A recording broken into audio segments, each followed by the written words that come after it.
அனைவருக்கும் வணக்கம்.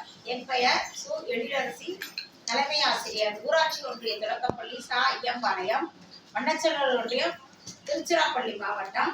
என்னுடைய பள்ளி மாணவி 5ஆம் வகுப்பு படிக்கும் தா. ரித்திகா. இணையவழி கல்வி வானொலி கல்வி கண் திறந்த காமராஜர் அறக்கட்டளை சிறப்புடன் வழங்கிய வல்லவனுக்கு புல்லும் ஆயுதம் என்ற தன்னார்வ படைப்பாற்றல் செயல்பாட்டின் மூலம் நம்ம கழிவு பொருட்களிலிருந்து ஒரு அழகான ஒரு பொம்மையை செய்திருக்கிறார். அதை பற்றி உங்களிடம் விளக்குவாங்க. அனைவருக்கும் வணக்கம். என் பெயர் தா. ரித்திகா. 5ஆம் வகுப்பு ஊராட்சி ஒன்றிய தொடக்கப்பள்ளி சா. ஐயம்பாளையம், வண்ணச்சநல்லூர் ஒன்றியம், திருச்சிராப்பள்ளி மாவட்டம்.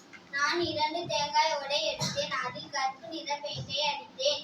நான் 2 அகழி எடுத்தேன். அதில் வெள்ளை நிற பெயிண்டை அடித்தேன்.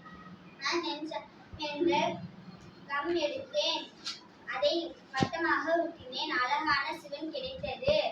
இதை உங்கள் பூஜை அறையில் வைத்து பூஜை பண்ணலாம். அனைவருக்கும் நன்றி.